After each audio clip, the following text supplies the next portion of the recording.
Halo para pendengar, dimanapun kalian berada, selamat datang kembali di konten Kata Mereka. Sesuai dengan janji gue, di konten yang ngebahas 3 episode pertama Oshinoko, di situ gue bilang kalau gue penasaran banget nih, kira-kira akan seperti apa review negatif yang orang berikan untuk anime Oshinoko. Dan karena hal itu, gue bikin konten ini, yaitu konten Kata Mereka Oshinoko anime jelek. Nah, di sini kita bakal lihat nih, kira-kira apa poin negatif yang jadi alasan untuk orang bilang kalau ini anime jelek.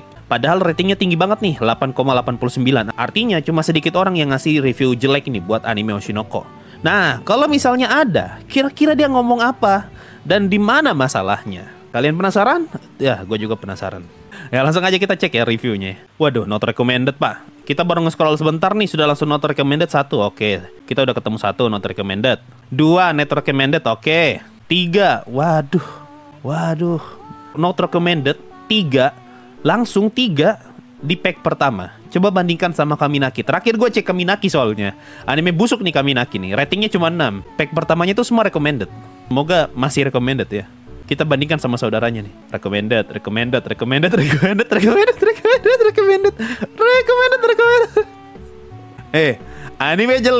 Anime jelek bro, anime jelek. Rating cuma 6,8. Tapi pack pertama di reviewnya semua recommended. Oshinoko rating 8,98. Pack pertama di review sudah banyak nih yang not recommended.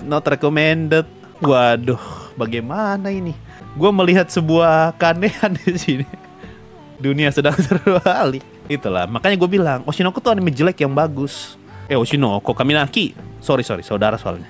Ya, kita balik lagi ke topik tentang Oshinoko. Seperti biasa gue bakal baca dulu, dan setelah itu gue bakal simpulkan ya, dia ngomong apa, dan gue bakal jabarkan ke kalian kira-kira poin yang pengen dia sampaikan tuh seperti apa.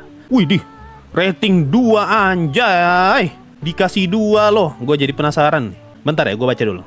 Anime biasa untuk penonton muda dan orang-orang yang mudah untuk dibodohi. Tidak ada terobosan baru di sini. Masa sih?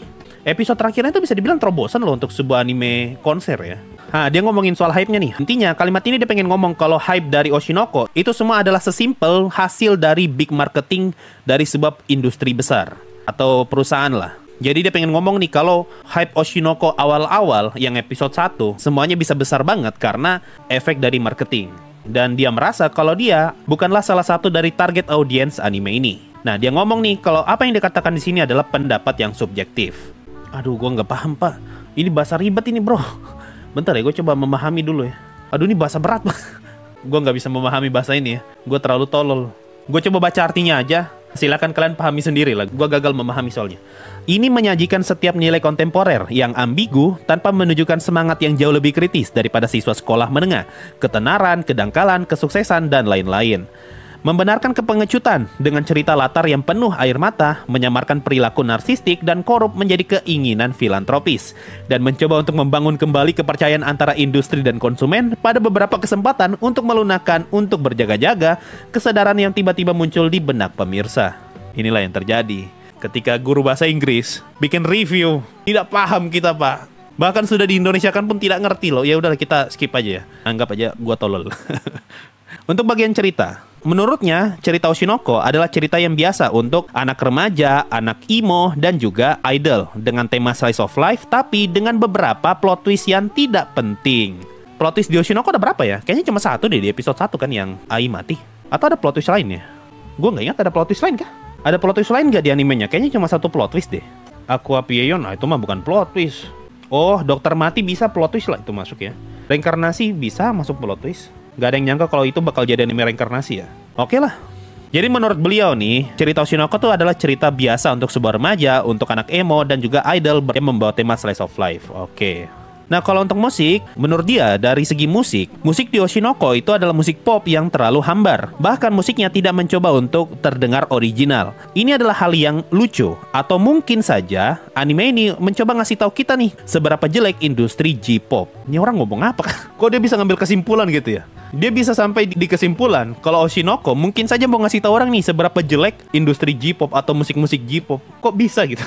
Nah, lanjut ya. Menurut dia kalau dari segi visual, kebanyakan visual dari anime Oshinoko menggunakan gambar close up yang diam. dengan background yang imut, mata yang berbinar-binar, dan juga pencahayaan. Menurut dia, visual di Oshinoko sebagian besar menggunakan frame yang diam, dan itu semua close up. Itu contohnya kalau lu nonton Tate no Yusa Season 2, itu banyak banget scene yang close up, cuma ngasih muka doang, dan itu diam. Dan itu ganggu banget kalau di Tate no Yusa ya. Sama, backgroundnya itu imut, matanya tuh berbintang-bintang, dan juga banyak pencahayaan di anime ini. Hah? Bare minimum animation? Minimum? Animasi minimal? Jangan mengharapkan Sakuga apapun di... Sakuga apaan bro? Apa itu Sakuga? Sakuga bukan istilah baru bagi penggemar anime, terutama anime shonen penuh dengan pertarungan. Secara literal, Sakuga berarti gambar bergerak alias animasi. Namun, konotasinya kini bergeser menjadi penggambaran bagi adegan animasi yang menunjukkan kualitas gambar lebih detail dan memorable. Berarti kuncinya tuh ada di nih, gambar bergerak, animasi yang menunjukkan kualitas gambar lebih detail dan memorable. Jangan berharap adanya Sakuga di sini. Bah, kalau definisinya kayak begini, berarti waktu mereka konser mah itu termasuk Sakuga dong? Iya kan? Waktu mereka konser tuh harusnya masuk Sakuga karena gambar bergerak, animasi yang menunjukkan kualitasnya. Itu kurang bagus apa waktu mereka konser tuh? Bagaimana cara gambarnya bergerak, kameranya segala macam. Dia nonton sampai episode berapa sih? Episode 7. Episode 7 belum konser ya? Wajar lah. Animasinya minimum animasinya. Gini pak, gini. Kalau untuk anime sekelas Oshinoko aja, visualnya dibilang animasinya tuh minimal. Apa kabar Otaku Elf? Apa kabar anime isekai yang pertengahan? Apa kabar anime-anime santai? Itu disebut apa anjir? Kalau Oshinoko aja dibilang animasinya minimum loh. Apa lagi ya, bahasanya setengah mati. Saya tertarik untuk mendapatkan pendapat dari In-Betweener tentang pilihan desain potongan rambut yang rumit dan penggunaan boneka war. Puppet wart? Apalagi nih? Ini orang seni kan ini? Apa sih nih? Puppet wart? Puppet wart let you twist and distort part of your artwork such that the transformation appear natural. Berarti kemungkinan ya puppet wart itu ngebuat gambar bisa bergerak sehingga ngebuat gambar itu terlihat natural ketika geraknya. Aduh, gua nggak ngerti bro, gua bukan orang seni. Orang seni nih bro, istilahnya di luar pemahaman gua bro. Kayaknya beliau lebih paham sih soal Sakuga dan segala macam ya. Ya udahlah, memang sepertinya anime Oshinoko punya animasi yang minimum. Gue sama sekali nggak pernah membayangkan kalau akan ada review kayak gini nih di Oshinoko. Ngomongin soal lagu yang tidak mencoba original, soal animasi yang minimum, tidak adanya Sakuga. Nah lanjut nih, salah satu momen paling lucu di anime ini ada di episode 1 menit ke-21. Oh, ini scene yang itu. Semua orang yang ada di sekitar panggung TV tiba-tiba, oh gini aja lah, gue persimpel ya. Menurut dia, salah satu momen paling lucu di Oshinoko adalah ada di episode 1 menit ke-21, yaitu momen ketika si Ai, waktu dia pertama kali balik lagi debut tuh setelah melahirkan, kan ada tuh momen Ai tampil dan semua orang kru yang ada di situ tiba-tiba kayak terpesona gitu ngelihat penampilannya Ai. Nah, ketika dia nonton scene ini, dia tuh ketawa dan dia berteriak di saat yang bersamaan. Bagi dia, ini adalah scene yang sangat konyol dalam berbagai level untuk sebuah anime yang seharusnya memperlihatkan kita sisi gelap dari sebuah industri. Gue nggak ngerti sih. Sumpah gue nggak ngerti sama sekali tentang apa poin-poin beliau ya. Kayaknya kita aja yang tolol nih kayaknya. Nah kesimpulannya nih, aku harus menonton ulang beberapa episode hanya untuk memastikan kalau review ini tidak terlalu buruk. Mungkin aku saja yang terlalu pemarah ketika pertama kali nonton, tapi tidak. Semuanya masih sama, aku rasa ini adalah anime yang buruk. Kesimpulannya, setelah dia nonton sampai 7 episode, dia nonton ulang lagi nih 7 episode lagi untuk memastikan nih kira-kira review yang dia kasih tadi nih emang benar sesuai fakta atau itu semua hanya sekedar emosinya dia aja. Siapa tahu mungkin dia emosi karena baru pertama kali nonton dan ke-trigger. Tapi setelah dia nonton ulang dan dia pastikan, ya emang anime ini jelek. Nah, dia kasih rating 2. Gimana menurut kalian soal review yang satu ini? Apa kalian relate dengan review yang ini? Atau ternyata kita sama-sama tolol gitu? Nggak paham apa yang dia maksud ya? Nah, lanjut ya untuk review kedua. Review pertama sumpah bingung pak. Dia ngomongin apa gue kagak nyampe otak gue pak. Terlalu tinggi bahasa-bahasa beliau. Semoga yang ini bahasanya lebih santai. Ini kenapa orang yang review Oshinoko bahasanya tinggi semua kah? Kayaknya kemarin yang nge-review Shadow Garden tuh bahasanya santai-santai kok. Nah, lanjut ya. Review kedua nih. Hal terburuk dari anime ini sebenarnya adalah fandomnya. Wah, ada apa nih? Gua kira satu biji, ternyata Oshinoko. Oh, hal terburuk dari anime ini sebenarnya adalah fandomnya. Mereka tuh sudah seperti beneran sim dengan Hoshino Ai dan sampai melakukan verbal abuse kepada semua reviewer yang memberikan review jujurnya dan tidak memberikan anime ini 10 poin. Sangat menjijikan untuk dilihat dan juga sudah seperti sekte. Nah, itu bahasanya. Dia ngasih grafik 8. Ulah, dia ngasih grafik 8. Ngasih episode 1 10. Tapi dia ngasih episode 2 dan 8 perlahan turun dari 10 ke 3. Kenapa bisa turun ke 3? Why? Padahal ceritanya makin menarik loh, terutama di bagian Akane ya. Dia ngomong nih, setelah nonton episode pertama, kamu mungkin saja akan berekspektasi kalau ini adalah anime misteri, mirip seperti Erased, dan mungkin saja 10 episode kedepannya akan bercerita tentang Aqua yang mencari tahu siapa pembunuh ibunya. Bener nih, pasti banyak juga yang ekspektasinya kayak gini nih, yang gak baca manga, yang gak tahu apa-apa tentang Oshinoko dan nonton episode satunya. Pasti ngira juga tuh kalau Oshinoko bakal punya vibe yang sama dengan Erased. Masuk akal, masuk akal. Setidaknya itulah yang terjadi di beberapa episode awal setelah episode pertama. Tapi setelah menonton 5 episode pertama, ternyata ini anime malah jadi slice of life dan memperlihatkan kondisi real life bagaimana menjadi seorang idol ataupun aktor. Iya, benar. Nah, sekarang kita punya 3 episode terakhir. Oh iya, dia cuma nonton sampai episode 8 dan dia bikin review ini ketika episode 8. Oke. Sekarang kita punya 3 episode yang tersisa dan aku tidak yakin kalau mereka akan menceritakan tentang misteri ini di animenya nanti. Dan benar sekali, sampai animenya tamat, misteri tentang Aqua yang mencari siapa pembunuh ibunya itu masih belum lanjut sama sekali. Semenjak dari Kana ya, itu nggak lanjut. Menurut dia, ini bukanlah struktur yang bagus untuk season 1 sebuah anime. Kecuali kalau anime ini bisa mendapatkan 24 episode untuk season pertamanya. Dia juga ngomong nih, kalau episode pengingat yaitu episode 7,5 itu adalah episode yang tidak penting. Benar, karena itu adalah episode recap. Karena pas waktu itu, Oshinoko kan delay itu nggak bisa rilis. Makanya diganti sama episode recap. Menurut dia, Aqua adalah tipikal karakter yang terlalu cerdas, tapi bertingkah seperti orang emo. Sebuah karakter yang klise. Sedangkan Ruby adalah karakter yang tidak guna dan tujuannya satu-satunya adalah menjadi anaknya Ai. Nah, menurut dia, anime Oshinoko ceritanya tuh bakalan sama saja, mau ada Ruby atau tidak itu nggak akan berubah. Dan menurut dia juga akan sama saja kalau misalnya cuma Aqua yang jadi anak dari Ai. Jadi mau anaknya 1 atau 2, ini cerita nggak bakal beda. Nah, setelah mempertimbangkan semua itu, dia ngasih rating 3. Berarti gini, gue bisa paham kenapa dia ngasih rating 3. Karena di awal ekspektasi dia ini bakal jadi anime misteri. Tapi ternyata makin kesini Oshinoko malah berubah jadi anime yang bisa dibilang nyeritain tentang industri lah. Industri idol sama aktor. Sama ada slice of life-nya. Justru misteri yang kita lihat di episode 1 yang dijadikan cliffhanger tuh di akhir dari episode 1 malah hampir nggak pernah disinggung sama sekali. Bahkan season 2 pun mungkin belum tentu nyinggung tuh. Karena harusnya nanti di season 3 baru nyeritain tentang ini. Nah, buat dia ini bukanlah hal yang bagus. Jadi dia memilih untuk tidak merekomendasikan anime ini, terutama kalau lu menganggap kalau anime Oshinoko adalah anime misteri. Sama satu lagi, bagi dia Ruby itu nggak guna. Iya sih, selama season 1 emang Ruby ada peran. Ruby nggak ada peran sama sekali season 1 loh. Selain nyanyi doang sama pengen jadi idol kan. Wajar kalau orang beranggapan kalau Ruby itu nggak guna. Wajar sih, gue bisa memaklumi sih. Gue keingat sama review XFF yang bilang kalau Anya nggak guna. Iya. Cuma setidaknya Anya tuh masih ada gunanya di season 1 Spy X Family ya. Karena kita tahu nih, oh ternyata Anya gunanya adalah untuk mencari informasi nih dari anak-anaknya orang-orang yang ada di sekolah itu kan. Sedangkan Ruby sepanjang season 1 ngapain coba?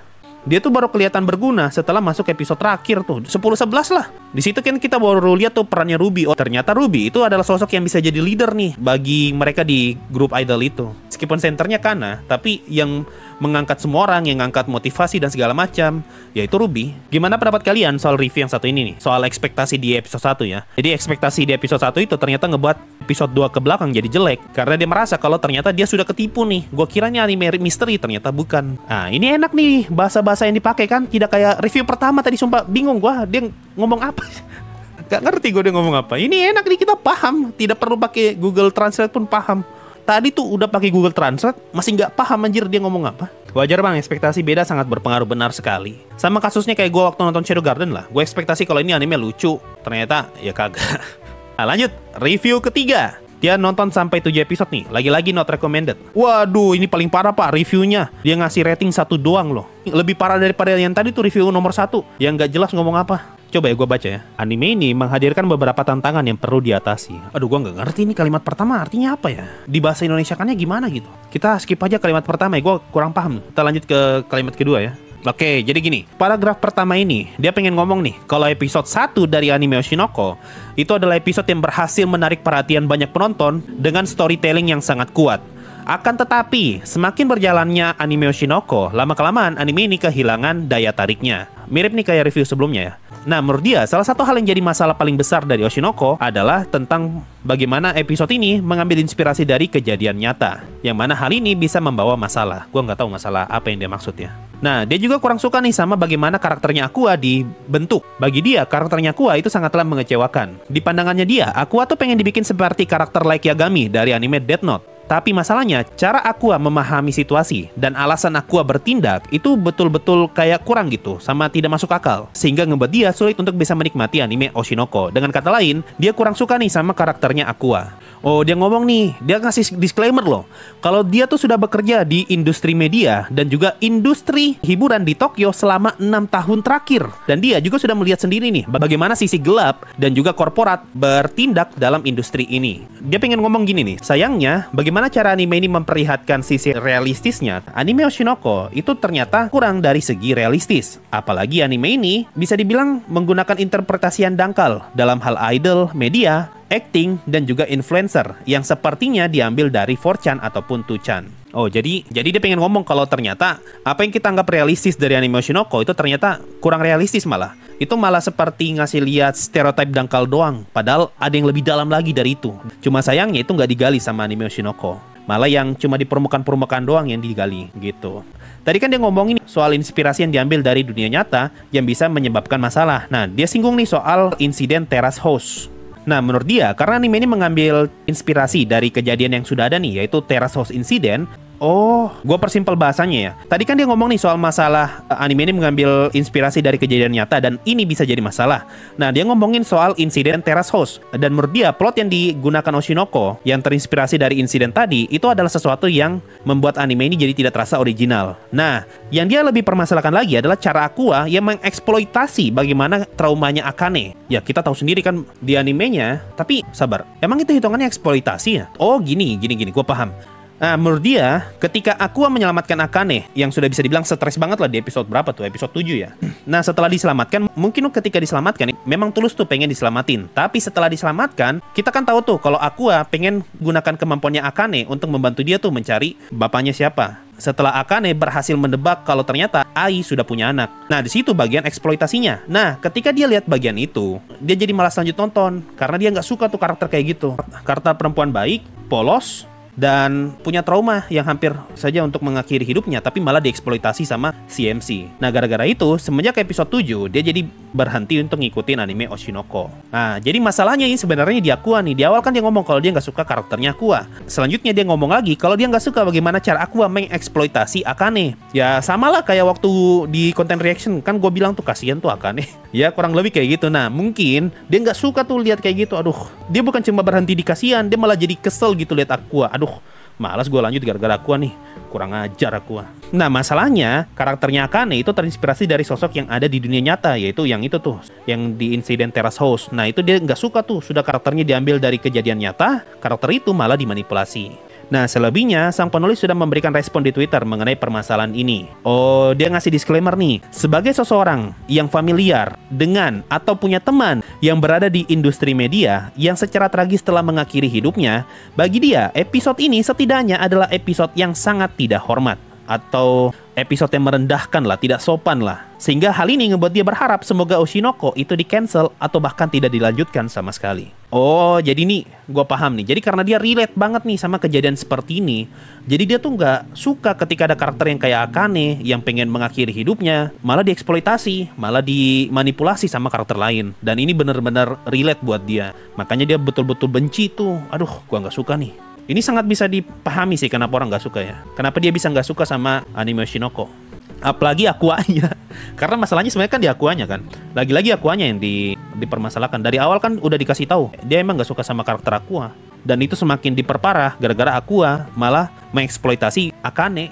Widih, dia ngasih edit nih. Dia ngasih tambahan. Ini sangatlah menyedihkan karena beberapa bocah telah mengirimkan ancaman kematian hanya karena review ini. Aku telah mengubah pemikiranku dari ngasih rating 2 ke 1 hanya untuk ngasih tahu betapa buruknya fans anime Oshinoko. Oh, jadi awalnya dia ngasih rating 2 tapi malah jadi 1 gara-gara dia nggak suka tuh sama fansnya Oshinoko yang bahkan gara-gara ngasih review kayak gini langsung dia dikirim death threat loh, ancaman kematian loh. Bolehlah review terakhir ya ini untuk Oshinoko. Oke, di paragraf pertama, dia pengen ngomong nih, kalau anime ini pengen ngasih lihat kita sebuah kenyataan dari kebohongan yang ada di sekitar media. Yang mana menurut dia, itu tidak sepenuhnya benar. Anime ini sepenuhnya menipu kita. Berhubung anime ini bukanlah anime drama, tetapi anime slice of life yang cringe dengan setting media. Ini adalah anime yang dipanggil drama. Tanda kutip ya, berarti bukan drama beneran. Yang sepertinya dibentuk dalam 2 part. Kalimat pertama ini dia pengen ngasih tahu nih. Intinya gini lah ya. Intinya gini. Dia pengen ngasih tahu nih kalau cerita di Oshinoko harusnya nih drama, tapi tidak drama-drama amat. Malah banyak unsur drama yang kurang dari ceritanya Oshinoko. Simpelnya gitu. Bahkan menurut dia ya, penulis dari anime ini sama sekali tidak mengetahui dasar dari yang namanya show don't tell dalam storytelling. Show don't tell adalah teknik menulis di mana cerita dan karakter terkait melalui detail sensorik dan tindakan. Berarti cara mereka bercerita itu tentang tindakan lah, bukan tentang bacotan. Teknik ini membuat gaya penulisanmu terkesan lebih mendalam di mata pembaca. Pasalnya, show don't tell memungkinkan mereka untuk berada di ruangan yang sama dengan para tokoh yang kamu tuliskan. Kayaknya lebih gampang kasih tamat Dark Souls daripada baca ini. Aduh pusing saya pak. Gue tamatin Dark Souls lagi deh ya. Nggak usah lanjut. Penjelasannya tuh bisa dibilang sangat mendalam, tapi gue tidak paham bahasa-bahasa yang digunakan ya. Jadi ya udah, gue persimpel aja lah. Intinya yang tadi gue bilang tuh, part pertama anime ini tuh bercerita tentang drama mengenai industri hiburan. Tapi masalahnya unsur dramanya itu kurang. Nah lanjut ke poin kedua. Di paragraf kedua dia tuh ngomong kalau setengah dari anime Oshinoko itu bercerita tentang drama balas dendam. Dan masalahnya cerita balas dendam ini semua dimulai dengan sesuatu yang berdasarkan teori. Maksudnya apa? Nah di akhir episode 1 Aqua kan sadar tuh kalau ternyata yang ngirim orang untuk bunuh Ai adalah bapaknya. Nah masalahnya Aqua tuh nggak punya bukti kalau bapaknya adalah orang yang ngirim si fans itu untuk ngebunuh Ai. Dan itu semua hanya berdasarkan analisisnya Aqua doang. Dengan dasar asumsi itu, Aqua pun pengen balas dendam tuh dan ingin cari siapa bapaknya. Padahal itu semua masih sekedar teori dan belum tentu benar. Nah itu maksud dia gitu. Nah, menurut dia, ini adalah hal yang konyol karena harusnya sebelum lu berasumsi kalau ternyata bapakmu adalah orang yang ngebunuh emakmu, harusnya dicari dulu kan buktinya. Setelah ada bukti baru balas dendam. Jangan baru sekedar asumsi langsung pengen balas dendam. Nah, bagi dia itu adalah sesuatu yang konyol. Nah, itu. Nah, terakhir nih, kesimpulannya bagi dia, cerita di anime Oshinoko terlalu membosankan, terlalu dragging dan sama sekali tidak menarik. Coba dari tadi bahasanya kayak gini kah? Dia juga ngomong nih untuk jangan berharap cerita yang dalam dari anime ini. Nah, menurut dia, satu hal yang positif dari anime ini adalah anime ini menyediakan karakter yang imut dan bisa untuk di-sim. Di sini dia juga mengakui nih kalau opening dan endingnya itu mengagumkan. Jadi menurut dia ya, yang jelek dari Oshinoko tuh ceritanya. Cerita Oshinoko tuh terlalu membosankan, dragging sama tidak menarik. Dengan penjelasan-penjelasan tadi itu soal drama yang ternyata kurang banget dramanya, sama tentang bagaimana premis balas dendamnya Aqua yang bagi dia konyol. Tapi terlepas dari itu, satu-satunya poin positif dari anime ini hanyalah opening dan endingnya yang bagus. Nah itu. Nah menurut dia, popularitas dari anime Oshinoko itu bisa terjadi murni karena lemahnya anime di musim spring ini. Dan juga efek dari kejutan yang ada di prolog episode satunya, yang mana menurut dia ini adalah hal yang buruk dan juga konyol. Nah menurut dia ya, alasan kenapa anime Oshinoko itu bisa populer ya murni karena anime spring tuh nggak ada yang bagus alias lemah. Dan juga efek dari episode satunya yang mengejutkan. Sudah, selebihnya tidak ada yang bagus dari anime Oshinoko. Dan dia kasih rating 4. Ya itu tadi 4 review anime Oshinoko yang aduh sakit kepala anjir. Wah berat banget bahasa-bahasa para reviewer Oshinoko ya. Ngeri banget anjir. Inilah alasan kenapa gue gak berani bilang kalau konten gue tuh kalau gue lagi ngebahas anime sama dengan nge-review. Karena kayak gini bro, ketika ada orang yang betulan nge-review pakai istilah-istilah yang tidak kita pahami, gue yang ngomong cuma bagus lumayan tuh minder. Aduh, hebat, keren. Bagi gue ya, gue bisa memahami alasan reviewer nomor 2 dan nomor 3 ya. Tapi kalau untuk reviewer nomor 4, gue kayaknya kurang relate sama poin yang dia sampaikan. Tapi gue bisa memahami kenapa dia ngasih nilai yang rendah untuk anime Oshinoko. Sedangkan untuk review nomor 1, gue sama sekali tidak paham apapun yang dia katakan. Dan ini bahasanya sudah beda nih. Ya itulah. Kalau gue ambil kesimpulan ya, berarti kelemahan dari Oshinoko dari mereka berempat itu pertama dari pengembangan ceritanya. Awalnya menarik episode satunya, tapi lama-kelamaan jadi membosankan menurut mereka. Kedua, mereka tuh nggak suka sama karakternya antara Aqua atau Ruby. Kalau yang nggak suka sama Aqua, palingan tuh karena Aqua tuh terlalu edgy. Nah, sedangkan kalau yang nggak suka sama Ruby, ya karena Ruby nggak guna di selama season 1. Kesimpulannya banyak juga yang nggak suka nih ceritanya Oshinoko, yang menurut mereka mencoba untuk nyeritain realitas lah apa yang ada di industri hiburan. Tapi ternyata nggak gitu juga mah industri hiburan yang sebenarnya. Itu cuma hal-hal yang dangkal doang. Padahal seharusnya bisa digali lebih dalam. Nah, menurut mereka itu adalah poin yang negatif. Sama ya, apa tadi tuh bahasa-bahasanya tuh? Show don't tell, drama duality, apalah itu ya itu. Sama itulah, gue nggak paham soal itu. Nah, gimana menurut kalian nih soal review dari anime Oshinoko nih? Apa kalian setuju dengan beberapa review negatif dari anime Oshinoko? Atau ternyata kalian tidak setuju? Silahkan tulis saja di bawah. Atau mungkin kalian punya pendapat sendiri kenapa Oshinoko itu jelek. Ini adalah konten kata mereka yang paling bikin gue sakit kepala nih, Oshinoko nih. Sudah animenya mencoba realistis, Yang ngasih review juga realistis semuanya. Pusing pak, mending gue baca reviewnya Kaminaki lah, lebih enak. Thank you semua yang udah nonton sampai detik ini. Kita berjumpa lagi di konten kata mereka yang lain. Lain kali gue bakal pilih lah anime yang mudah dipahami gitu konten kata mereka. Nyesal gue sama Shinoko nih. Aduh, leher gue sakit. Tegang pak leher gue. Udah lah, thank you semua yang temani lah. Sampai jumpa di konten kata mereka yang lain. Bye bye guys.